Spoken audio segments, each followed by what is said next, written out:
નમસ્કાર દર્શક મિત્રો, ઇગ્નુના સ્વયંપ્રભા ઓનલાઈન પોર્ટલ પર હું ડોક્ટર વિનોદ મીના આપનું ફરી એકવાર હાર્દિક અભિવાદન કરું છું. આજના આ લેક્ચરમાં આપણે ખૂબ જ મહત્વની એક ડેમોગ્રાફિક પોપ્યુલેશન થિયરી પ્રોફેસર માલ્થસનું વસ્તી સંક્રમણનો સિદ્ધાંત ભણવાના છે. મિત્રો, વર્ષો પહેલા પ્રોફેસર માલ્થસે ગ્રીન રેવલ્યુશન એટલે કે હરિયાળી ક્રાંતિના I mean to say inauguration પહેલા અથવા તો એના ઇન્વેન્શન પહેલા વિશ્વને એક ચેતવણી સ્વરૂપ એક બહુ જ સરસ પોપ્યુલેશન ડેમોગ્રાફિક થિયરી રજૂ કરેલી. તેમનો ભય એ હતો કે જે રીતે દુનિયામાં માનવ વસ્તી વધી રહી છે અને તેના કારણે પૃથ્વીના સંસાધનોનું દોહન જેટલી ઝડપથી વધી રહ્યું છે અને એના કારણે ઇકોલોજીકલ બેલેન્સ ડિસ્ટર્બ થશે અને ત્રીજું વિશ્વયુદ્ધ તે બીજા કોઈ કારણોસર નહીં પરંતુ અનાજ અને પાણી માટે થશે. એટલે માલ્થસે પોતાની આ વાતને રજૂ કરતી એક થિયરી ડેવલપ કરી જેનું નામ છે પોપ્યુલેશન ડેમોગ્રાફિક થિયરી. આ થિયરીમાં તેમણે એવી ચિંતા દર્શાવી છે કે અનાજનું ઉત્પાદન તે સમાંતર ગતિએ વધી રહ્યું છે, 1, 2, 3, 4, જ્યારે વસ્તી એ ગુણોત્તર એટલે કે 2, 4, 8, 16 એ પ્રમાણે વધી રહી છે. અને પરિણામે એક સમય એવો આવશે કે માનવ વસ્તીનું ભારણ સંસાધનો પર એટલું બધું વધી જશે કે સંસાધનો અપૂરતા સાબિત થશે. એમાં ખાસ કરીને અનાજની બહુ જ મોટી અછત સર્જાશે અને એ અછતના પરિણામે વિશ્વમાં બહુ મોટા પ્રમાણમાં માનવીય અવ્યવસ્થા ઊભી થશે જે કદાચ ત્રીજા વિશ્વયુદ્ધનું કારણ બનશે. આપણે એવું જાણીએ જ છીએ કે દુનિયાના 71% ભાગ ઉપર પાણી અને 29% ભાગ ઉપર જમીન છે. એમાં પણ પીવાનું જે પાણી છે 71% ભાગ જે દરિયાનું પાણી છે એ પીવા માટે ઉપયુક્ત નથી. બાકીનું જે પાણી પૃથ્વી પર અવેલેબલ છે એ 2% જ પાણી એવું છે જે પીવા યોગ્ય છે. આફ્રિકા જેવા દેશોમાં, હવે માલ્થસે તો આ સિદ્ધાંત વર્ષો પહેલા રજૂ કરેલો, પણ આફ્રિકા જેવા દેશોમાં તાજેતરમાં જ એવા ઐતિહાસિક બનાવો રજૂ થયા છે જેમાં આફ્રિકાના એક શહેરને તો આવનારા દિવસોમાં ડ્રાય સ્ટેટ ડિક્લેર કરી દીધું છે અને પીવાનું પાણી બિલકુલ નહીં મળે. સરકારે પણ હાથ ઉપર કરી લીધા છે કારણ કે સોર્સ જ રહ્યા નથી. એટલા માટે આ સમસ્યાને જે વર્ષો પહેલા માલ્થસે રજૂ કરી એને આપણે એક વસ્તી સંક્રમણના સિદ્ધાંતમાં સમજીશું. આ એટલા માટે પણ ગંભીર વિષય છે કારણ કે આની સાથે ક્યાંક ને ક્યાંક મોડર્ન ઇકોનોમિક્સનો એક બહુ જ મોટો કન્સેપ્ટ સસ્ટેનેબલ ડેવલપમેન્ટ એટલે કે ટકાઉ વિકાસનો ખ્યાલ સંકળાયેલો છે. તાજેતરમાં જ વિશ્વના તમામ દેશો એ બાબતને માને છે કે માનવ વસ્તી વધવાના કારણે દુનિયામાં વધારે ને વધારે જંગલો કપાયા છે. માણસ આર્થિક વિકાસની આંધળી દોટમાં વધારે ને વધારે ખાણોમાં અને ખનિજોની શોધમાં ઊંડે ને ઊંડે ઉતરતો ગયો છે. વધુમાં વધુ નૈસર્ગિક સંપદાઓનું દોહન થયું છે અને કુદરતના સંતુલનમાં ક્યાંક વિક્ષેપ ઊભો થયો છે, જેના પરિણામ સ્વરૂપ ગ્લોબલ વોર્મિંગ, ઓઝોન લેયરમાં ડેપ્લિશન અને એના ગાબડામાં વધારો થઈ રહ્યો છે. ગ્રીન હાઉસ ગેસ ઇફેક્ટ્સ જોવા મળી રહી છે. દુનિયાના વૈશ્વિક ટેમ્પરેચરમાં લગભગ 1 થી 1.5 ડિગ્રીનો દર વર્ષે વધારો થઈ રહ્યો છે. આના કારણે દુનિયામાં જેટલા પણ ફ્રોઝન એરિયા છે, ઠંડા પ્રદેશો છે, થીજેલા પ્રદેશો છે, બરફાચ્છાદિત પ્રદેશો છે, ત્યાં ધીરે ધીરે બરફ પીગળી રહ્યો છે. આ બરફ પીગળીને જ્યારે દરિયામાં આવે છે ત્યારે આ બરફનું થીજેલું પાણી મીઠું હોય, દરિયાનું પાણી ખારું હોય, અને જ્યારે મીઠું પાણી ખારા પાણી સાથે મળે, બાયફર્કેશનની પ્રક્રિયા ઝડપી બને અને પરિણામે વરસાદના વિતરણમાં આઈ મીન ટુ સે અનિયમિતતા ઊભી થાય. ઘણી બધી જગ્યાએ ડ્રાય એટલે કે વરસાદ પડે જ નહીં, ઘણી જગ્યાએ એટલો વરસાદ પડે જેના કારણે પૂર જેવી શક્યતાઓ ઊભી થાય. આની સાબિતી જો આપણે સમજીએ તો રાજસ્થાનમાં છેલ્લા ઘણા વર્ષો એટલે છેલ્લા 2-4-5 વર્ષોમાં તમે જોઈ શકો છો કે રાજસ્થાનના એવા પ્રદેશોમાં પૂર આવ્યું છે, ફ્લડ આવ્યું છે, જ્યાં વર્ષોથી રેગિસ્તાન અને ડેઝર્ટ રહ્યું છે, અને એ પૂર આવ્યું એટલે ત્યાં બ્લોકેજ એટલું થયું. એનું કારણ એ હતું કે કદે રાજસ્થાનની વ્યવસ્થા જ એવી હતી કે ત્યાં પાણીના નિકાલની જરૂર જ નહોતી પડતી, કારણ કે વરસાદ જ ક્યારે એટલો નહોતો પડતો. પણ ગ્લોબલ વોર્મિંગના કારણે જે વરસાદનું અનિયમિત વર્ગીકરણ થઈ ગયું ને પરિણામે એટલો વરસાદ પડ્યો કે એના સામે તંત્ર પણ નિષ્ફળ નીવડ્યું, કારણ કે એના નિકાલની કોઈ વ્યવસ્થા જ નહોતી. જેમ કે મુંબઈમાં ખબર છે કે વર્ષોથી આટલો વરસાદ આવે છે તો એના નિકાલ માટે એ પ્રમાણે ડ્રેનેજ વ્યવસ્થા, ગટર વ્યવસ્થા, પાણીના નિકાલની વ્યવસ્થા કરેલ છે. પણ રાજસ્થાનમાં તો ક્યારે આવો વરસાદ પડતો જ નહોતો, ડેઝર્ટ અને ડ્રાય પ્રદેશ હતો, એટલે એ લોકોએ ક્યારે આ વસ્તુને ફેસ કરી જ નહોતી, એટલે એની જરૂર પણ નહોતી. તો વાત એટલી છે કે માલ્થસે જે કહ્યું કે દુનિયામાં માનવ વસ્તીના વધવાના કારણે અને નિરંતર ઝડપથી ગુણોત્તર પ્રમાણમાં વધવાના કારણે વિશ્વમાં જે પૃથ્વી પર ઉપલબ્ધ સંસાધનો છે એની ધીરે ધીરે અછત વર્તાતી જશે, અને એમાં ખાસ કરીને without food the man cannot survive, અને પરિણામે વિશ્વમાં ખાવાની અને પાણીની, પીવાના પાણીની જે બેઝિક નીડ્સ છે એની જબરદસ્ત સ્કેરસિટી અને કિલ્લત ઊભી થશે, અને પરિણામે દુનિયાના દેશો વચ્ચે આ સંસાધનોને પ્રાપ્ત કરવા માટે બહુ જ મોટા પ્રમાણમાં ફ્રિક્શન અને ઘર્ષણ ઊભું થશે, અને જે કદાચ ત્રીજા વિશ્વયુદ્ધનું કારણ પણ બને. તો આટલું મોટું સ્ટેટમેન્ટ એમણે આપેલું. જો કે ડૉક્ટર નોર્મન બોરલોગ, જે હરિયાળી ક્રાંતિના પ્રણેતા અને ફાધર પણ કહેવાય છે, એમના ભગીરથ પ્રયત્ન અને વિજ્ઞાનના આશીર્વાદના ફલ સ્વરૂપે 1966-67માં ખાસ કરીને ભારતમાં હરિયાળી ક્રાંતિના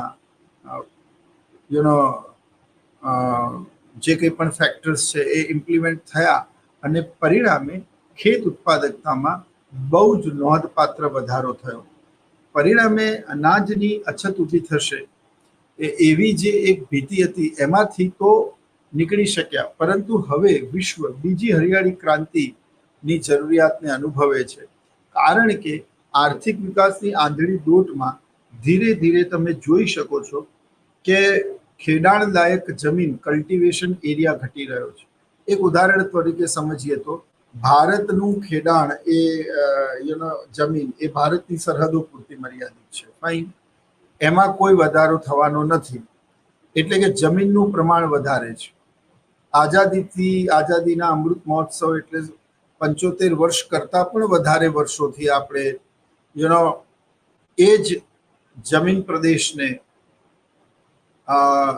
ધ્યાનમાં રાખીને આપણા વિકાસના કાર્યો અને જન નિભાવના કાર્યો કરી રહ્યા છે, એટલે જમીનનું પ્રમાણ નિશ્ચિત છે. બીજી બાજુ ભારતની વસ્તી 36 કરોડથી 136 કરોડને પાર પહોંચી ગઈ છે. વસ્તી વધવાના કારણે જમીનનું નાના નાના ટુકડાઓમાં ખંડ અને ઉપવિભાજન થઈ રહ્યું છે. આ પણ સમજાય દો, ખંડ અને ઉપવિભાજન એટલે શું? What do you mean by division and subdivision of the land? It means કે માનો કે સખરાભાઈ નામક એક વ્યક્તિની પાસે 6 વીઘા જમીન છે, એના 3 બાળકો છે, અંબાલાલ, બાબુલાલ, ચતુરભાઈ. આ ત્રણેય બાળકો વચ્ચે 6 વીઘા જમીન જે સકરાભાઈ પાસે છે એ ત્રણેય વચ્ચે વહેંચાશે, A, B અને C વચ્ચે, અને એમની વચ્ચે વહેંચાશે એટલે 2-2 વીઘા આવશે. હવે માની લો કે ત્રણેય ABC ના 2-2 બાળકો થાય, એટલે એ 2-2 બાળકોની વચ્ચે 1-1 વીઘા વેચાશે. તો પહેલા જે 2-2 વીઘા વેચાઈ એ જમીનનું ખંડ વિભાજન છે, પછી 1-1 વીઘા વેચાઈ એ જમીનનું ઉપવિભાજન છે. વસ્તી વધવાના કારણે અને જમીનના મર્યાદિત પુરવઠા હોવાના કારણે જમીન નાના નાના ટુકડાઓમાં વહેંચાતી જાય છે, અને પરિણામે જમીન ઉપર જેટલા માણસોની જરૂર છે એના કરતાં વધારે માણસો એના ઉપર નભે છે, અને પરિણામે યુ નો વોટ કે જમીનમાં ન કેવલ નીચી ખેત ઉત્પાદકતા જોવા મળે છે, પરંતુ સાથે સાથે પ્રચ્છન્ન અને મોસમી બેરોજગારીની સમસ્યાઓ પણ ઊભી થાય છે. દેખીતી રીતે વ્યક્તિ ઉત્પાદનની પ્રક્રિયામાં રોકાયેલો હોય, પરંતુ કુલ ઉત્પાદનમાં તેનો ફાળો શૂન્ય હોય અને તેને ઉત્પાદનની પ્રક્રિયામાંથી દૂર કરી દેવામાં આવે તેમ છતાં પણ કુલ ઉત્પાદન પર કોઈ જ અસર પડે નહીં, તો તેને યુ નો વોટ કે પ્રચ્છન્ન બેરોજગારી, છુપી બેરોજગારી, ડિસગાઇઝડ અનએમ્પ્લોયમેન્ટ કહેવામાં આવે છે, જ્યાં જે તે વ્યક્તિની સીમાંત ઉત્પાદકતા, માર્જિનલ પ્રોડક્ટિવિટી એ 0 હોય છે. તો આ કેટલા વર્ષો પહેલા માલ્થસે કહી દીધેલું કે જેમ જેમ વસ્તી વધશે તેમ તેમ જમીન નાના નાના ટુકડાઓમાં વેચાતી જશે. નાના ખેડાણ ઘટકોમાં આધુનિક ઢબે ખેતી કરવું એ સંભવ નહીં બને, કારણ કે બિન આર્થિક ખેડાણ ઘટક બનશે. પરિણામે જમીનના પ્રમાણમાં વધારો નહીં જ કરી શકાય, અને પરિણામે વધતી જતી જનસંખ્યાને કેવી રીતે પોષવી એ બહુ જ મોટી સમસ્યા ઊભી થશે, કારણ કે અનાજ એટલી ઝડપથી એનું ઉત્પાદન વધી નથી રહ્યું જેટલી ઝડપથી વસ્તી વધી રહી છે. એટલે ખાનારાઓની સંખ્યા વધે છે એટલે અનાજની માંગ વધશે, પણ અનાજનો પુરવઠો એટલી ઝડપથી નહીં વધતા વિશ્વ સ્તર પર એક બહુ જ મોટી કટોકટી અને હોનારત સર્જાશે, અને પરિણામે સમગ્ર વિશ્વ એ ત્રીજા વિશ્વ યુદ્ધ તરફ જશે. આવું માલ્થસે કર્યું. હવે આ થિયરી જે એમણે સમજાવી, આ થિયરીને આપણે પોપ્યુલેશન ડેમોગ્રાફિક થિયરી તરીકે ઓળખીએ છીએ. આઈ હોપ આટલું જે પૂર્વ સમજ છે એ આપના માટે મોર દેન ઇનફ છે. તો ટોપિક છે population demographic theory. Title, content, layout, introduction, statement of theory, explanation of theory, index, diagram and conclusion. હવે જો introduction. Thomas Robert Malthus, the British economist who gave the population demographic theory. આપ જમણી બાજુ એમનું picture પણ જોઈ શકો છો, જેમણે આ થિયરી આપી હતી.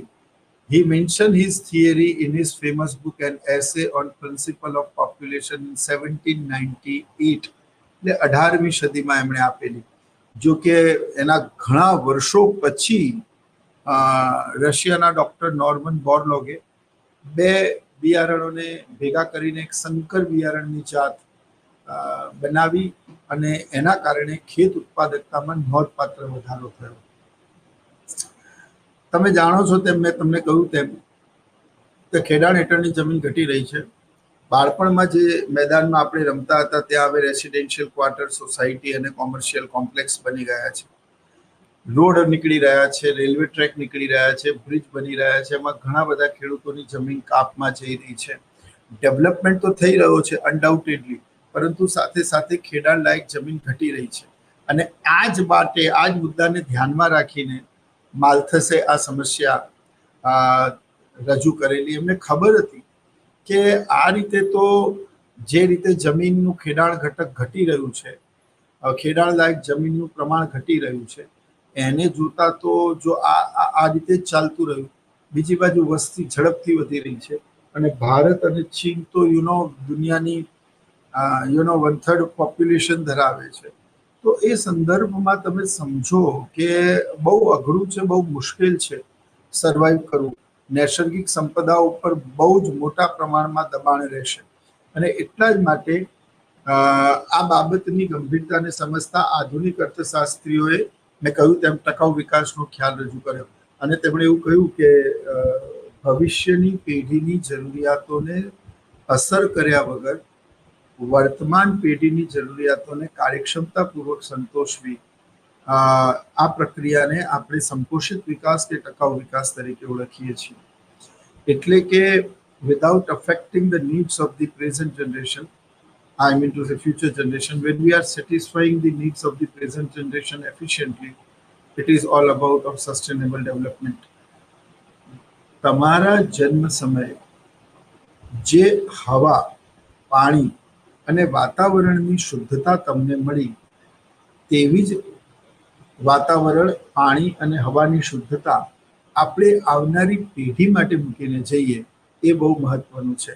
આનો બહુ જ સિમ્પલ કન્સેપ્ટ એવો પણ છે કે આપણે કાગળ બનાવવા માટે કે વિવિધ જરૂરિયાતો સંતોષવા માટે વૃક્ષ કાપીએ છીએ, તો 10 વૃક્ષ કાપો તો સામે 20 વૃક્ષ લગાવો, જેથી કરીને આપણે રહીએ કે ના રહીએ પણ વૃક્ષો ચોક્કસ રહે આવનારી પેઢી માટે. જેમ કે આપણી ઓએનજીસી પાસે ભારતની જરૂરિયાતોને પૂરું કરવા માટેનો પેટ્રોલ અને ડીઝલનો મહદઅંશે પ્રમાણમાં જથ્થો છે. આપણે એ જથ્થાનો જો ઉપયોગ કરી લઈએ, આજે વિશ્વમાં સૌથી વધારે ક્રૂડ ઓઇલ ઇમ્પોર્ટ કરતો દેશ ઓપેક અને ગલ્ફ કન્ટ્રીથી ભારત છે, મિડલ ઇસ્ટથી. ભારત જો પોતાના ઓએનજીસીના કુદરતી ગેસ અને ખનિજ તેલના પુરવઠાને ઉપયોગમાં લે, તો બની શકે કે પેટ્રોલ અને ડીઝલની કિંમત હાલમાં જે છે એના અડધી કિંમતે મળે. આપણે તો આપણું જીવન અમુક વર્ષોમાં જીવી લઈએ, માની લો, પણ એ જથ્થો જ્યારે ખતમ થઈ જાય ત્યારે આવનારી પેઢી કેવી રીતે સર્વાઈવ કરે? You know what?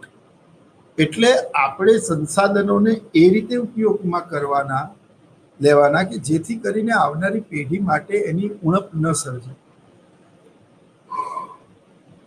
કારણ કે જેટલો અધિકાર ભારતની નૈસર્ગિક સંપદા પર વર્તમાન પેઢી તરીકે તમારો અને મારો છે, એટલો જ અધિકાર આવનારી અનબોર્ન જનરેશનનો પણ છે. એટલે આપણે એમને વાતાવરણમાં એક એવું નૈસર્ગિક સંપદાનું બાસ્કેટ આપીને જઈએ કે જ્યાં આપણે જેવી રીતે જીવન જીવ્યા એવું અથવા એના કરતાં સારું જીવન એ લોકો જીવી શકે. આમાંથી સસ્ટેનેબલ ડેવલપમેન્ટનો કન્સેપ્ટ ઊભો થયો. એની પાછળ પણ માલ્થસ જેવા આવા અર્થશાસ્ત્રીઓની જ પાયો નંખાયેલો હતો વિચારસરણીનો, કે જેમણે આટલા વર્ષો પહેલા, તમે વિચાર કરો, 1798માં માલ્થસે એવું કહી દીધેલું કે ભાઈ પૃથ્વીના સંસાધનોની અછત ઊભી થશે, અનાજની અછત ઊભી થશે, વધતી જતી વસ્તીને કોઈ પણ સંજોગોમાં રોકવી પડશે, નહીતર તો આ ભયાવહ સ્વરૂપ લઈને ત્રીજા વિશ્વયુદ્ધનું કારણ બનશે. એટલે એ જ બાબત સંપોષિત વિકાસમાં પણ છે કે વસ્તી વધવાના કારણે અને દુનિયામાં આર્થિક વિકાસની આંધળી દૂતમાં જે ઇકોનોમિક વોર વિશ્વના દેશો વચ્ચે ચાલી રહ્યું છે, બીજા દેશને પાછળ કરવા માટે જે પોતાના કુદરતી નૈસર્ગિક સંસાધનોનો દુરુપયોગ કરી રહ્યા છે, એ જોતા તો બહુ જ અઘરું લાગી રહ્યું છે. તો આ કન્સેપ્ટ એ દ્રષ્ટિએ પણ બહુ જ મહત્વનો છે. તો થોમસ રોબર્ટ માલ્થસે આજે સિદ્ધાંત રજૂ કર્યો, એ માલ્થસના વસ્તી સંક્રમણના સિદ્ધાંત તરીકે પણ ઓળખાય છે. According to him, in the path of the development, every nation must have to face the various stages of the demography sooner or later. As per the theory of demographic transition, when the economic development of a country increases, the growth rate of its population decreases. It means that the birth rate and death rate change with the economic development of a country. એટલે કે તેમણે એમ કહ્યું કે આર્થિક વિકાસના તબક્કાઓની જ્યારે શરૂઆત થાય ત્યારે શરૂઆતમાં આર્થિક વિકાસનો દર નીચો રહે અને જન્મદર અને મૃત્યુદર બંને ઊંચા રહે. જન્મદર અને મૃત્યુદર બંને ઊંચા રહેવાના કારણે શું થાય કે વસ્તી વૃદ્ધિનો દર નીચો રહે, પરંતુ આર્થિક વિકાસનો દર પણ શરૂઆતના તબક્કામાં ઓછો જ રહે. આને આપણે આગળ સમજીશું. એટલે પરિણામે દેશ પછાત અથવા તો વિકસતા દેશોની શ્રેણીમાં આવે. બીજા તબક્કામાં જન્મદર તો લગભગ એ જ રહે, પરંતુ મૃત્યુદર ઝડપથી ઘટે. ચિકિત્સા ક્ષેત્રની પ્રગતિ અને શિક્ષણમાં થયેલા વધારાના કારણે બીજા તબક્કામાં જ્યારે દેશ પ્રવેશે ત્યારે જન્મદર તો ઊંચો જ રહે, પરંતુ મૃત્યુદરમાં ઝડપથી ઘટાડો આવે. પરિણામે જન્મદર અને મૃત્યુદર વચ્ચેનું અંતર એટલું બધું વધી જાય અને પરિણામે વસ્તી વિસ્ફોટની સમસ્યા સર્જાય, જેમાંથી ભારત, આફ્રિકાના ઘણા બધા દેશો, ચીન, અર્જેન્ટિના, બ્રાઝિલ જેવા, ઇન્ડોનેશિયા, મલેશિયા, બાંગ્લાદેશ, પાકિસ્તાન જેવા દેશો એમાંથી અત્યારે પસાર થઈ રહ્યા છે. ત્યાર પછી ત્રીજો તબક્કો આવે અને એ તબક્કામાં આર્થિક વિકાસનો દર પણ વધે, જન્મદર અને મૃત્યુદર બંનેમાં ઘટાડો ન થાય અને પરિણામે વસ્તી વૃદ્ધિનો દર નીચો જાય.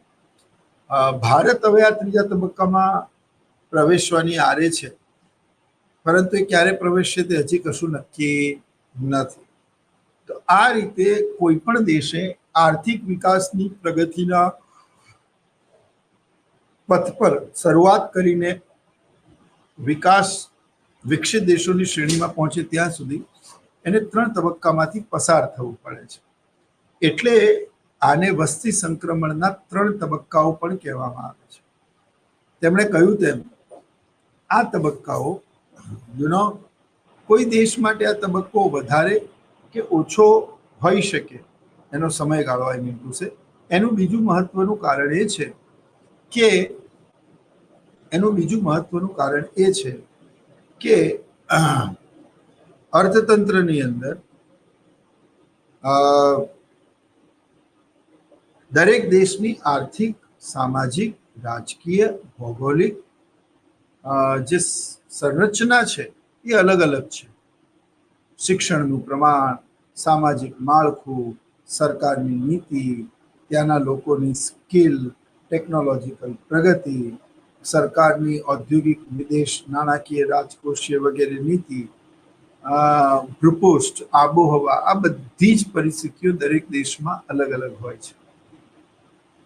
પરિણામે દરેક દેશનો દરેક તબક્કાનો સમયગાળો વધારે કે ઓછો હોઈ શકે છે. It depends on the various factors which I mentioned just before, because it keeps on changing country to country. તો એમાં સમયગાળામાં વધારે કે ઓછો હોઈ શકે, પરંતુ દરેક દેશે આજ નહીં તો કાલ એ તબક્કામાંથી પસાર તો થવું જ પડશે, એવું માલ થશે. ઇન શોર્ટ, વસ્તી સંક્રમણનો આ સિદ્ધાંત બીજી રીતે કહીએ તો એ આર્થિક વિકાસ અને વસ્તી વચ્ચેના સંબંધને પણ દર્શાવે છે કે વધતી જતી વસ્તીનો કોઈ પણ દેશના આર્થિક વિકાસ ઉપર કેવો અસર પડે છે, એ બાબતને પણ આ સિદ્ધાંત મિત્રો સમજાવે છે. એટલે આર્થિક વિકાસ એટલે વસ્તી વધારાની આર્થિક વિકાસની અસરોને સમજવામાં પણ આ સિદ્ધાંત ઉપયોગી છે. હવે એક્સપ્લેનેશન ઓફ ધી થિયરી, મેં કહ્યું તેમ વિશ્વના દરેક દેશે વહેલા કે મોડા 3 તબક્કામાંથી પસાર થવું પડે છે. આ જે 3 તબક્કાઓ છે, હવે આપણે આને ભારતના સંદર્ભમાં મેં કહ્યું તેમ હું તમને સમજાવીશ. 1947માં ભારત દેશ જ્યારે આઝાદ થયો, આપણે વિકાસની શરૂઆત કરી. આ વિકાસની શરૂઆતમાં આપણા દેશમાં જન્મદર કેવો હતો તો કે ખૂબ ઊંચો હતો, કારણ કે ફેમિલી પ્રિકોશનના સાધનો જ નહોતા. ગરીબી વધારે હોવાના કારણે બાળકોને અસ્ક્યામત સમજવામાં આવતી હતી. શિક્ષણનું પ્રમાણ ખૂબ ઓછું હતું. ખેતી સિવાય બીજો કોઈ વ્યવસાય નહોતો. મા બાપને એમ કે વધારે બાળકો ખેતીમાં કામ લાગશે, જેટલા બાળકો વધારે એટલા આવકના સાધનો હાથ વધારે. બીજી બાજુ બાળ લગ્નનું પ્રમાણ આઝાદીના સમયમાં, તમે ખાલી એ સમયનું ભારત વિચારો, બાળ લગ્નનું પ્રમાણ ખૂબ વધારે હતું. પરિણામે જન્મદર બહુ જ ઊંચો. But what happen with the death rate? સામે કોલેરા, હેજા, ચેચક, ઇન્ફ્લુએન્ઝા, મલેરિયા જેવા રોગોની કોઈ એન્ટીબાયોટિક્સ, કોઈ વેક્સિનેશન જ નહોતું. એટલે કોલેરા કે પ્લેગ જેવી મહામારી ફાટી નીકળે તો લોકો ગામે ગામ છોડીને જતા રહેતા હતા. આમાં ડોક્ટરનો બી કોઈ વાંક નહોતો. કોઈ એન્ટીબાયોટિક્સ જ નથી તો એ કેવી રીતે આપી શકે? એટલે વેક્સિન હોય તો એ આપે ને, કારણ કે ચિકિત્સા ક્ષેત્રે ભારત બહુ પછાત હતું. તો પરિણામ શું થયું મિત્રો? પરિણામ એ આવ્યું કે જન્મદર પણ ઊંચો રહ્યો અને મૃત્યુદર પણ ઊંચો રહ્યો. આવક ઓછી હતી, પોતાની પાછળ એટલા બધા પૈસા ખર્ચી નતા શકતા, પોતાનો ઈલાજ કરાવી નતા શકતા, બરાબર. સરેરાશ આયુષ્ય ખૂબ ઓછું હતું, બાળ મૃત્યુદરનું પ્રમાણ ખૂબ વધારે હતું. પરિણામે એક બાજુ મૃત્યુદર પણ ખૂબ ઊંચો હતો. તો એક તરફ જન્મદર ઊંચો હતો, બીજી તરફ મૃત્યુદર ઊંચો હતો. તો જન્મ લેનારા વધારે હોય, મૃત્યુ પામનારા પણ વધારે હોય, તો વસ્તી બહુ ઝડપથી વધે નહીં. એટલે વસ્તી એ શું રહે? સ્થિર જ રહે. Are you get my point? એટલે વસ્તી લગભગ સ્થિર જ રહે.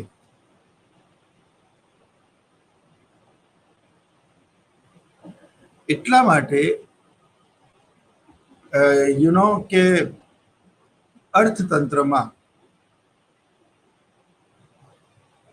ઊંચા જન્મદર અને ઊંચા મૃત્યુદરના કારણે વસ્તી વૃદ્ધિનો દર નીચો જોવા મળે.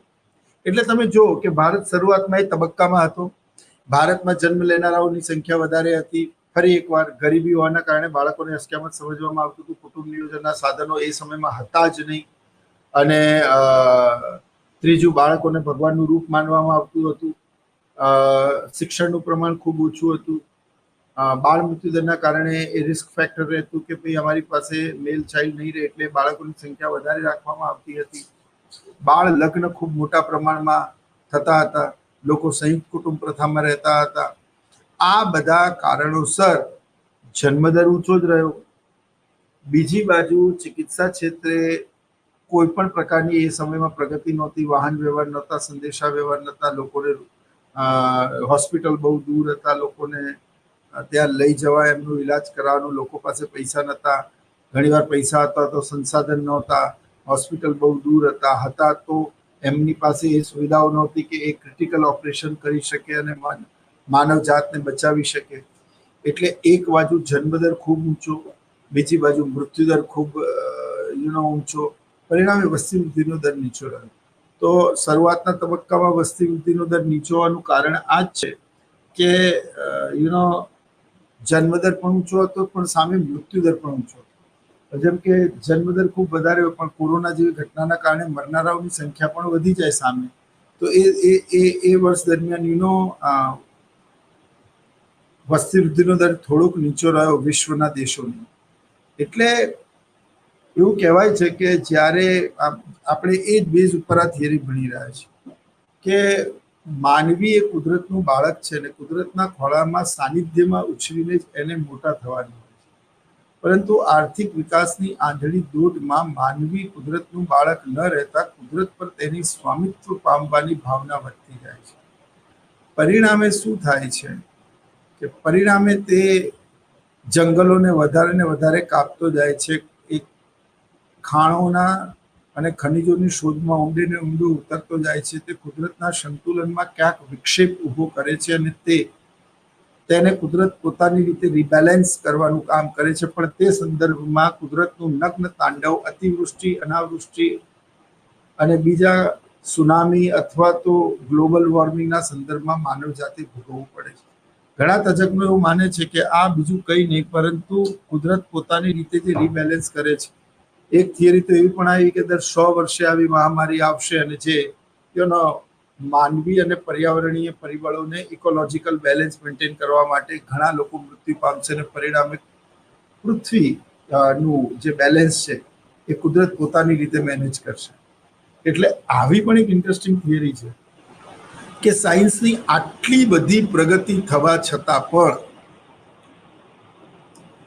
નરી આંખેથી ન જોવાતો એક COVID-19 pandemic, corona virus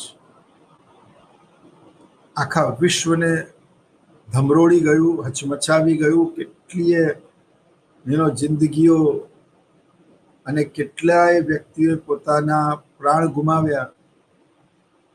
science કશું જ ના કરી શકે. ઘણી બધી બાબતો એવી છે કે જ્યાં સાયન્સ કરતા કુદરત આજે પણ એનો હાથ ઊંચો છે અને ઘણી બધી બાબતોના આજે સાયન્સ પાસે આટલા વર્ષ એટલી બધી પ્રગતિ કરવા છતાં પણ કોઈ જવાબ નથી. એટલે મિત્રો કહેવાની કહેવાનો ભાવાર્થ એ છે કે શરૂઆતના તબક્કામાં કોઈ પણ દેશ જ્યારે વિકાસની યાત્રા શરૂ કરે છે ત્યારે ઊંચો જન્મદર અને ઊંચો મૃત્યુદર તમે જોઈ શકો છો કે જન્મદર 10 છે, 40% છે અને મૃત્યુદર 30%. આ બંનેનું અંતર 10%. અને જો 1000ની વસ્તી લઈએ, 1000ના આંકડાએ લઈએ તો એ 1% થાય. અને 1%ના દરે વધતી વસ્તી એ બહુ જ સમસ્યારૂપ નથી. જે રીતે ખૂબ ધીમી ગતિએ વધતા ભાવો એ અર્થતંત્ર માટે આશીર્વાદનું કામ કરે છે. જે રીતે ઝરમર વરસાદ એ સિંચિત કરે છે ધરતીને અને પરિણામે અર્થતંત્રમાં સારો પાક થાય છે. તો એ જ રીતે ધીમી ગતિએ જો વસ્તી વધે તો એ બહુ સમસ્યારૂપ નથી. સમસ્યા એ છે એકદમથી વરસાદ પડે તો આખો પાક ધોવાઈ જાય, વસ્તી ખૂબ ઝડપથી વધે તો સંસાધનોનું દોહન થાય, આર્થિક વિકાસ પર તેની માઠી અસર પડે, ગરીબી વધે, બેરોજગારી વધે અને પરિણામે ઇન્ફ્રાસ્ટ્રક્ચર ફેસિલિટી અપૂરતી થાય, કુદરતી અને પર્યાવરણીય બેલેન્સ, ઇકોલોજીકલ બેલેન્સ વગેરેની સમસ્યાઓ, global warming, green house gas અને ઓઝોન લેયરમાં ગાબડા પડવા સુધીની સમસ્યાઓ ઊભી થાય. તો વાત માત્ર એટલી છે મિત્રો કે આ બધી સમસ્યાઓથી જો નિજાત પામવું હોય તો વસ્તી વૃદ્ધિ શું કરવું પડશે? ઓછું કરવું પડશે અને કુદરતી સાધન સંપત્તિને આપણે એનું સંવર્ધન કરવું પડશે, ઇકોલોજીકલ બેલેન્સને મેન્ટેન કરવું પડશે. Otherwise V cannot survive. And if we can survive, the upcoming future generation absolutely cannot survive. તો એ સંદર્ભે પણ આપણે વિચારવું રહ્યું એમ. તો જે પહેલો તબક્કો છે એ તબક્કામાં જન્મદર ઊંચો, મૃત્યુદર પણ ઊંચો, પરિણામે વસ્તી વૃદ્ધિનો દર નીચો લગભગ 1%ના દરે. પછી દેશ બીજા તબક્કામાં આવે છે, જે તબક્કામાં ભારત અત્યારે છે. આ તબક્કામાં જન્મદર થોડો ઘટે છે અને એ 40થી ઘટીને 36 થાય છે, પણ મૃત્યુદર ખૂબ ઝડપથી ઘટીને 30થી ઘટીને લગભગ એ 12%ની આસપાસ થઈ જાય છે. હવે આ બંને વચ્ચેનું અંતર લગભગ 2% કરતા વધારે થાય છે. બરાબર. 20 એટલે દર 1000ની વસ્તી ગણીએ તો એ 2 પોઈન્ટ સમથિંગ થાય. અને આ 2 પોઈન્ટ એટલે કે દર વર્ષે 2 કરોડ 40 લાખ, 2 કરોડ 50 લાખ, 2 કરોડ 60 લાખની વસ્તી જો વધતી હોય તો એ વસ્તી વિસ્ફોટની સમસ્યા છે. એ ખૂબ મોટા પ્રમાણમાં અર્થતંત્ર પર ભારણ ઊભું કરનારી સમસ્યા છે. જે તબક્કામાંથી ભારત, ચીન, બાંગ્લાદેશ, ઇન્ડોનેશિયા, બ્રાઝિલ, અર્જેન્ટિના અને લેટિન અમેરિકાના ઘણા બધા દેશો એ તબક્કામાંથી પસાર થઈ રહ્યા છે. આ વિકાસનો બીજો તબક્કો છે, પણ તેમાં જન્મદર ઊંચો જ રહે છે, પણ સામે મૃત્યુદર ઝડપથી ઘટે છે. જન્મદર ઊંચો રહેવાના કારણે શું થાય છે? જન્મદર ઊંચો રહેવાના કારણે અર્થતંત્રની અંદર જન્મદર ઊંચો જ રહે, 36%ની આસપાસ. માનો 40 થી 36 એટલે લગભગ 4% 0.4% ઓછો થયો. જ્યારે મૃત્યુદર જે 30 હતું એ ઘટીને 12%, એટલે કેટલો મોટો ઘટાડો થયો. હવે મેડિકલ સાયન્સની પ્રગતિ થવાના કારણે નાના મોટા રોગો અને બીમારીઓના કારણે કોઈ વ્યક્તિ મરતું નથી. થોડી મેડિકલ ફેસિલિટીની પ્રોગ્રેસ થઈ. આપણા દેશમાં સ્કિલફુલ લેબર એવા ડૉક્ટર અને નર્સિસની સુવિધાઓ વધતી ગઈ અને કોલેજીસ વધતી ગઈ, એનું શિક્ષણ વધતું ગયું. પરિણામે સમાજને સારા ડૉક્ટર અને નર્સિસ મળતા ગયા. બીજી બાજુ ટેકનોલોજી ક્ષેત્રે થયેલી પ્રગતિના કારણે હવે મોટાભાગના ઓપરેશનો શક્ય થવા લાગ્યા. એન્ટીબાયોટિક્સ શોધાઈ. એટલે પહેલાંના જમાનામાં જ્યારે મલેરિયા, હેજા, ચેચક, ઇન્ફ્લુએન્ઝા જેવા રોગોના કારણે બહુ મોટી સંખ્યામાં લોકો મરી જતા હતા, હવે એવું થતું નથી. બરાબર. એટલે મહત્વનું એ છે મિત્રો કે બીજા તબક્કામાં જન્મદર એટલો ને એટલો જ રહે છે, કારણ કે લોકોની માનસિકતા નથી બદલાતી. હજી પણ પુત્ર પ્રાપ્તિની ઘેલછા સબળ રહે છે. પરિણામે અર્થતંત્રમાં શું થાય છે કે પુત્ર પ્રાપ્તિની ઘેલછા સબળ હોવાના કારણે અને કુટુંબ નિયોજનના સાધનો હવે હોય છે, પણ હજી પણ તેના માટે સૂટ સેવાય છે. બાળ લગ્ન હજી પણ થાય છે. પરિણામે વ્યક્તિઓની વૈચારિકતા, એમની માનસિકતામાં ફરક નથી આવતો. પણ બીજી બાજુ મેડિકલ સાયન્સમાં પ્રોગ્રેસ થવાના કારણે મૃત્યુદરમાં ઝડપથી ઘટાડો થાય છે. એટલે એક બાજુ જન્મદર ઊંચો જ રહે છે, પણ મૃત્યુદર ખૂબ મોટી સંખ્યામાં, ખૂબ મોટા પ્રમાણમાં ઘટે છે. પરિણામે જન્મદર અને મૃત્યુદર વચ્ચેનું અંતર વધે છે, અને જે વસ્તી વિસ્ફોટનો તબક્કો એટલે બીજા તબક્કામાં હોય છે. જેમ કે પ્રથમ તબક્કાની આપણે વાત કરીએ તો લેટિન અમેરિકાના દેશો, આફ્રિકાના મોટા ભાગના ગરીબ દેશો, નાઇજીરિયા, સુડાન, બરાબર, જામ્બિયા, ઝિમ્બાબ્વે, કેન્યા, આ બધા જ દેશો, આ બાજુ અફઘાનિસ્તાન ગણી લો, બાંગ્લાદેશ ગણી લો, એવા ઘણા બધા ગરીબ દેશો, એ ગરીબ દેશોનો પ્રથમ તબક્કામાં સમાવેશ થાય છે. જ્યારે બીજો તબક્કો આપણે જોઈએ વસ્તી વિસ્ફોટનો, તો એમાં જો દેશોની વાત કરીએ તો બ્રાઝિલ છે, ચાઇના છે, ઇન્ડિયા છે, ઇન્ડોનેશિયા છે, મલેશિયા છે. આ બધા જે દેશો છે એ દેશો અત્યારે હાલમાં વસ્તી સંક્રમણના બીજા તબક્કામાં છે એવું માલ થશે કર્યું. એટલે આ તબક્કો કોઈ દેશ માટે, મેં કહ્યું તેમ, મોટો અથવા તો કોઈ દેશ માટે નાનો હોઈ શકે, કારણ કે દરેક દેશમાં ટેકનોલોજીકલ પ્રોગ્રેસ, એ દેશનું ઇન્ફ્રાસ્ટ્રક્ચર, એ દેશની ઔદ્યોગિક, વિદેશ અને રાજકોષીય અને નાણાકીય નીતિ અલગ અલગ હોય. કોઈ દેશમાં સ્થિર સરકાર હોય, અનુભવી સરકાર હોય, કોઈ દેશમાં સ્થાયી સરકાર ના હોય. ભૌગોલિક પરિબળો પણ દરેક દેશોના અલગ અલગ છે. એ દેશ પાસે સ્કિલફુલ લેબર કેટલું છે, એ દેશમાં શિક્ષણનું પ્રમાણ કેટલું છે, કેટલું ઝડપથી વધી રહ્યું છે, આ બધા જ પરિબળો અસર કરે છે. પરંતુ આ બધા જ પરિબળો કન્ટ્રી વાઇઝ શું છે, અલગ અલગ છે. અને પરિણામે અર્થતંત્રમાં આ તબક્કો કોઈ દેશ માટે લાંબો તો કોઈ દેશ માટે ટૂંકો હોઈ શકે. પરંતુ માલ્થસ એવું કીધું કે sooner or letter every nation must have to face the music. એટલે કે દરેક દેશે વહેલા કે મોડા આ તબક્કામાંથી પસાર તો થવું જ પડશે.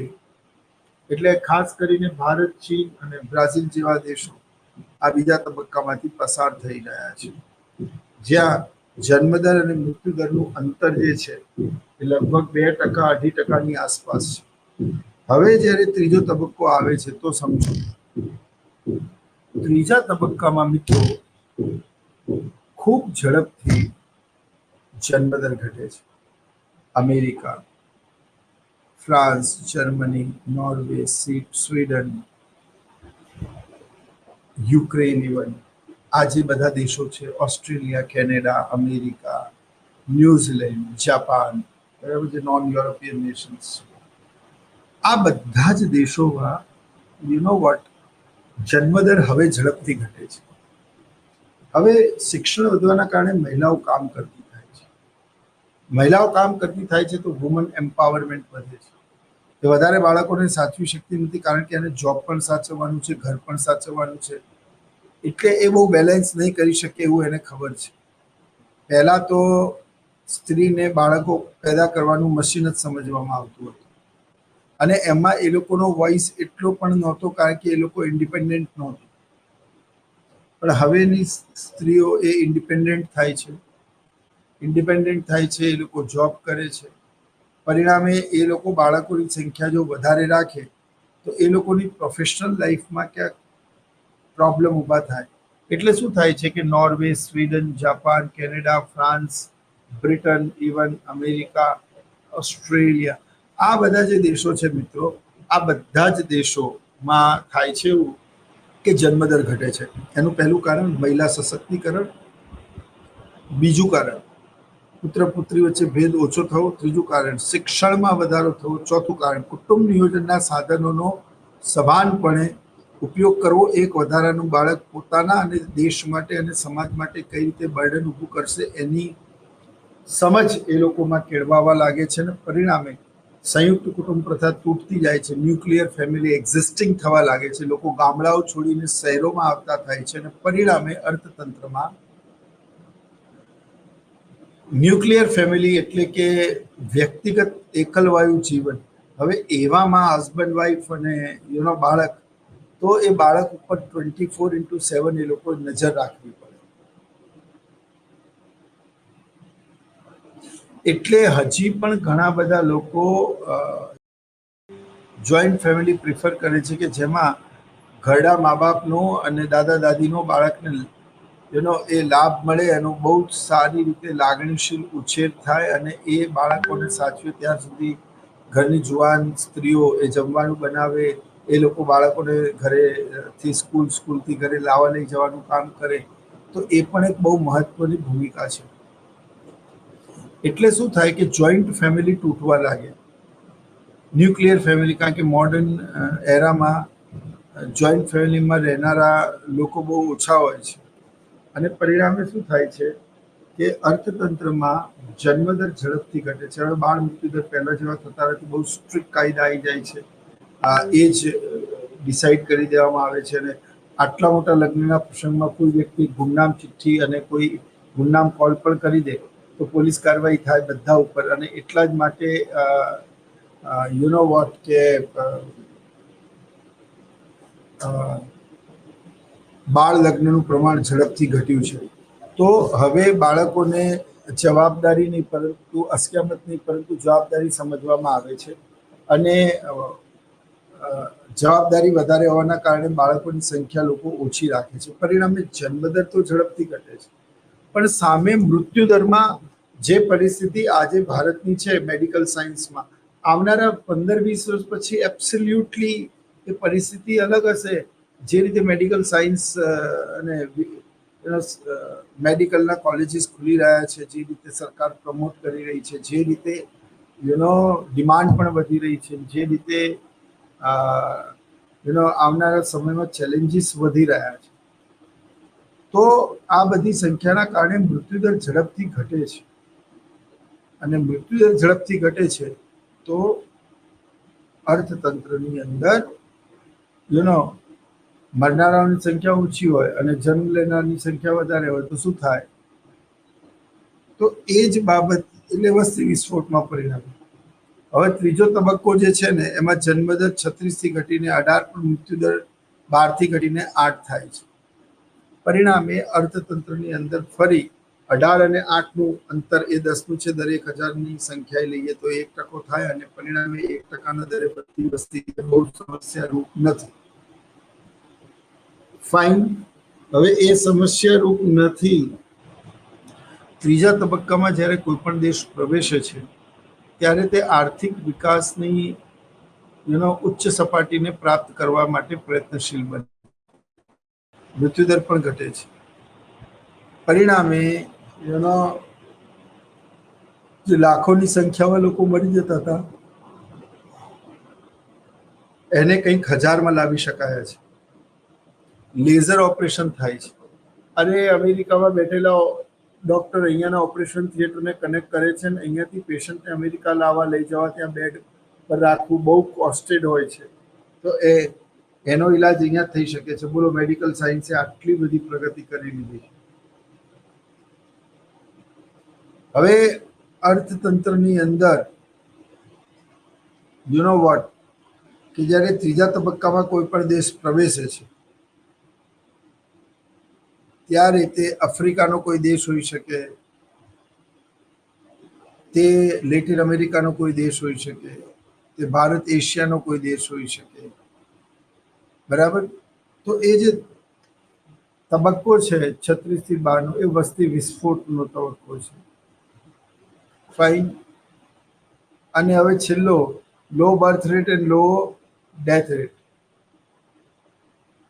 લો birth rate and low death rate એ ત્રીજો તબક્કો છે, જેમાંથી અમેરિકા, કેનેડા, ઓસ્ટ્રેલિયા, જાપાન જેવા વિકસિત દેશો પસાર થઈ રહ્યા છે. આ એવો તબક્કો છે જ્યારે જન્મદર ઝડપથી ઘટીને એની ન્યૂનતમ સપાટી આવે છે.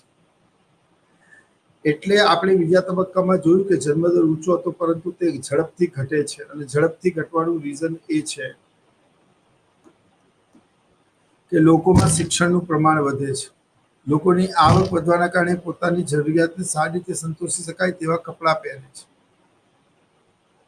એટલે અહીંયા એવું થાય છે કે મૃત્યુદર ઝડપથી ઘટે છે. લોકો પોતાની શેનવોન કરીને એક લેજેન્ડરી સ્પિનર થયા, એમણે પોતાની આંગળીઓના લાખો કરોડો રૂપિયાના ઇન્સ્યોરન્સ કરાવીને રાખેલા.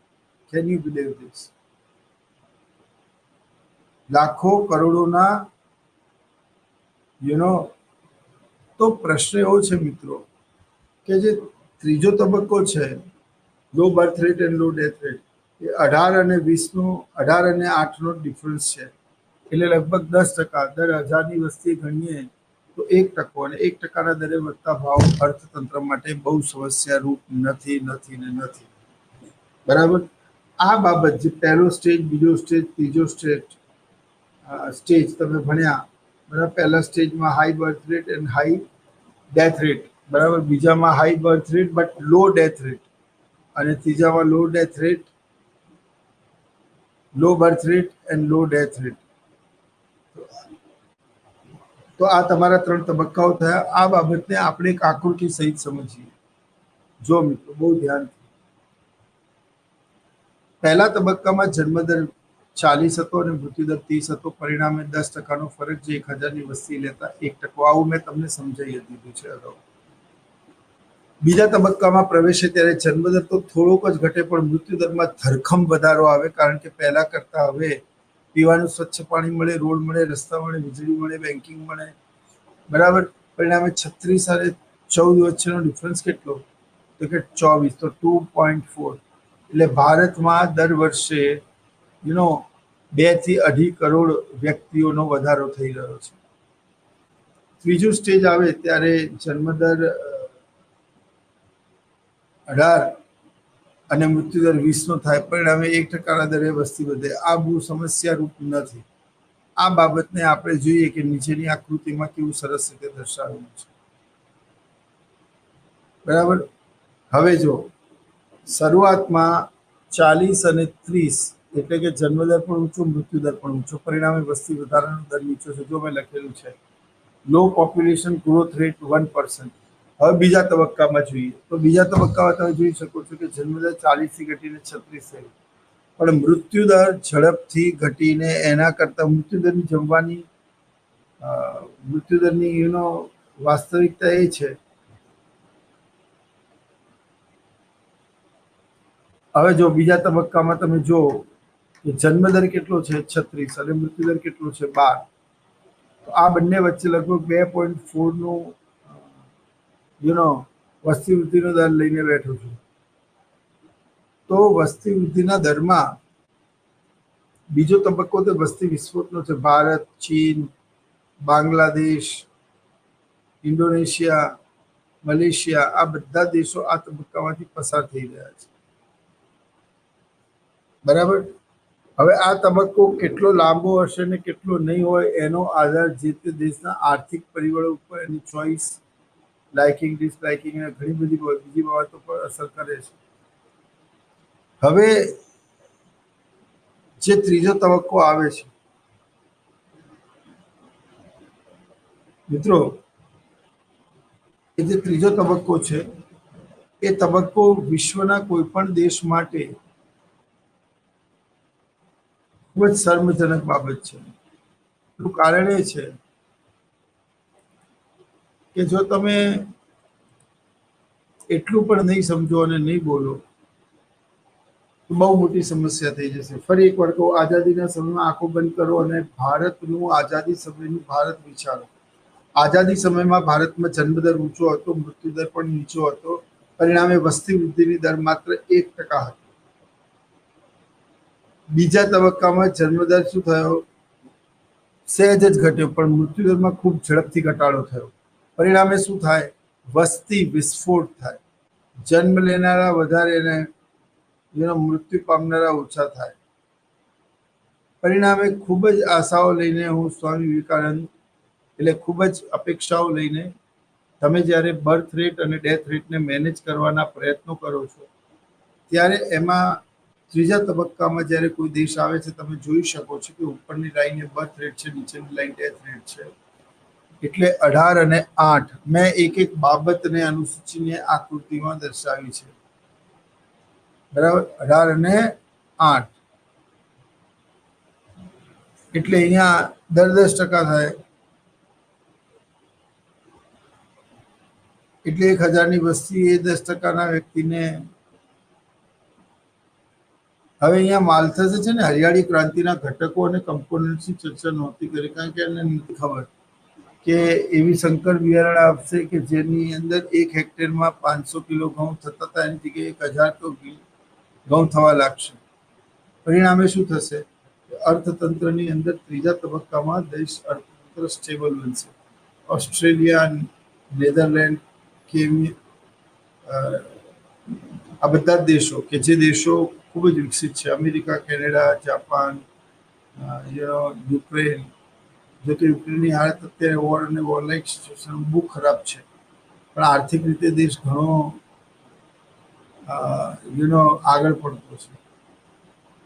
ફાઇન.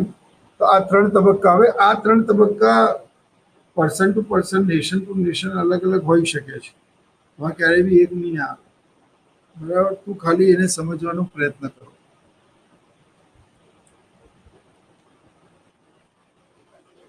તો આ જે તબક્કા છે 3, એ 3 તબક્કાઓ વસ્તી સંક્રમણના તબક્કાઓ છે, અને તેમાં સુનર ઓર લેટર કોઈ પણ દેશે પ્રવેશવું તો પડે જ છે. હા, એ તબક્કો કોઈ સંજોગોમાં નાનો કે મોટો હોઈ શકે, પરંતુ તમારે એ જ બાબતને ફોલો કરવાનું છે. તો આ વસ્તી સંક્રમણનો જે સિદ્ધાંત છે એની હાઇલાઇટ એકવાર આપણે જોઈ લઈએ. Introduction, statement of the theory, explanation of the theory in various stages, industry diagram, conclusion. Fine.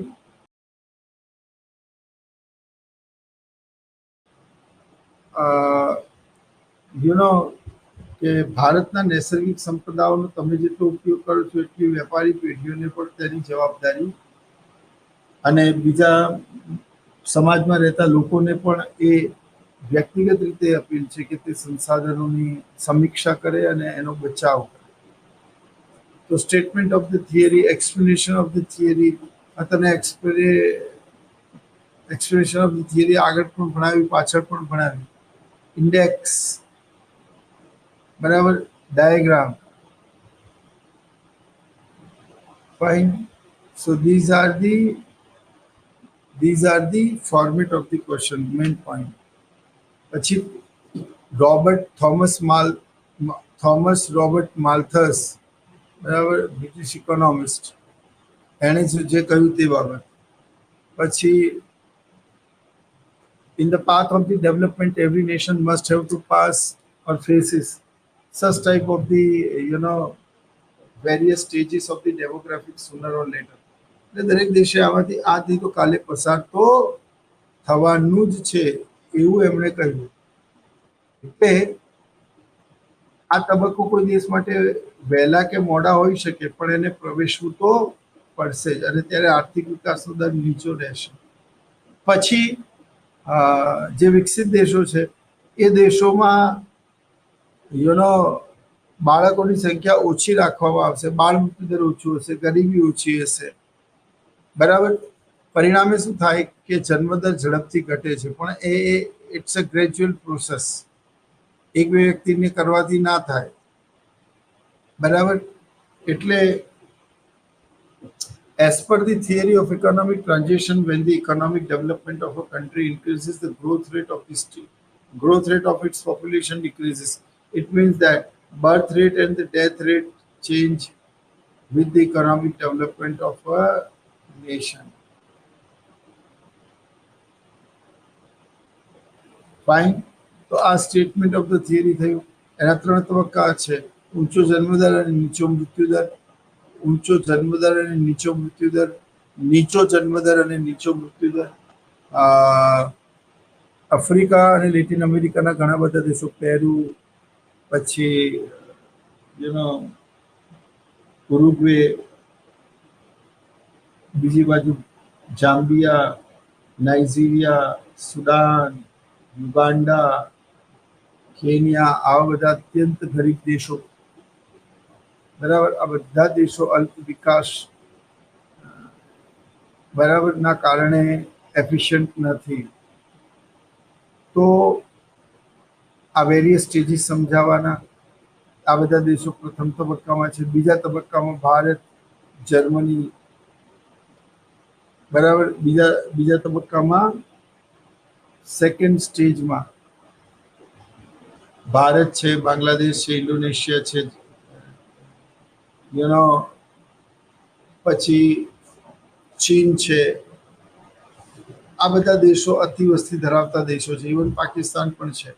તો આવી અતિવસ્તી ધરાવતા દેશોમાં બરાબર શું થાય છે કે ઇકોનોમિક ટર્મ્સ અને કન્ડિશન્સ એવી ઊભી થાય છે કે અહીંયા વસ્તી વિસ્ફોટ થાય છે. પરંતુ હવે અર્થતંત્ર ત્રીજા તબક્કામાં આવે છે. ત્રીજા તબક્કામાં જન્મદર પણ ઘટે છે ને મૃત્યુદર પણ ઘટે છે ને પરિણામે દેશ વિકાસની અગ્રણી શ્રેણીમાં આવે છે. સંસાધનોનો મેક્સિમમ ઉપયોગ થવા લાગે છે એને અને શિક્ષણના પ્રભાવના કારણે લોકો કુદરત અને માનવજાત વચ્ચેનું જે સમજૂતી છે, એક ઇકોલોજીકલ બેલેન્સ છે, ઇકોસિસ્ટમને સમજવા લાગે છે. બાળકો પણ ઓછા રાખે છે. બીજી બાજુ જન્મદર પણ ઘટે છે અને મૃત્યુદર પણ ઘટે છે. આ તબક્કામાંથી વિશ્વના વિકસિત દેશો Germany, France, Japan, Australia, UK, Canada, America જેવા દેશો પસાર થઈ રહ્યા છે. અને જે આ બાબતને આકૃતિમાં તમે જોઈ શકો છો કે ઉપરની રેખાએ જન્મદરની, નીચેની રેખાએ મૃત્યુદરની. શરૂઆતમાં જન્મદર 40 અને મૃત્યુદર 30. આ બંને વચ્ચેનું અંતર 10. 1000ની સંખ્યાએ આ 1% થાય એટલે આપણે અહીંયા 1% લઈએ. પછી પોપ્યુલેશન એક્સપ્લોઝન 2.4 એટલે કે વસ્તી વિસ્ફોટનો આ તબક્કો છે મિત્રો. અને ત્રીજો છે નીચો જન્મદર અને નીચો મૃત્યુદર, એ વિકસિત દેશોની શ્રેણીમાં આવનારો આ તબક્કો છે. I hope you all enjoying the lecture. આવતા સંસ્કરણમાં આપણે ફરી એકવાર નવા મુદ્દા સાથે મળીશું અને આ ચર્ચાને આ જ રીતે આગળ વધારીશું. આપ સૌ લોકો ઘરે બેઠા ઇગ્નુના ઓનલાઈન સ્વયંપ્રભાના આ પોર્ટલમાં સરસ મજાના ટોપિક માણતા રહો, એની નોટ્સ બનાવતા રહો. આ બધા લેક્ચર્સ તમે યુટ્યુબ પર પણ જે લેક્ચરો એ રેકોર્ડેડ સ્વરૂપમાં પણ તમારા માટે ઉપલબ્ધ રહેશે, જેનાથી ભારતના કોઈ પણ ખૂણામાં બેઠેલો વ્યક્તિ પોતાની લોકલ માતૃભાષામાં આ બધા મુદ્દાઓને સરળતાથી સમજી શકે. કારણ કે ન્યૂ એજ્યુકેશન પોલિસીમાં રિજનલ લેંગ્વેજીસ ઉપર બહુ જ ભાર આપવામાં આવ્યો છે અને શિક્ષણ લોકો સુધી પહોંચે એ માટે એ લોકોને સ્થાનિક ભાષાઓમાં ભણાવવાનું. હવે તો એન્જિનિયરિંગ અને મેડિકલ જેવા ક્ષેત્રો પણ ગુજરાતી ભાષામાં શરૂ કરવાની માંગ વધતી જઈ રહી છે. તો આ બાબતને તમે સમજો. આવનારા લેક્ચરમાં ફરી એક નવા ટોપિક સાથે આપણે મળીશું. જય હિન્દ.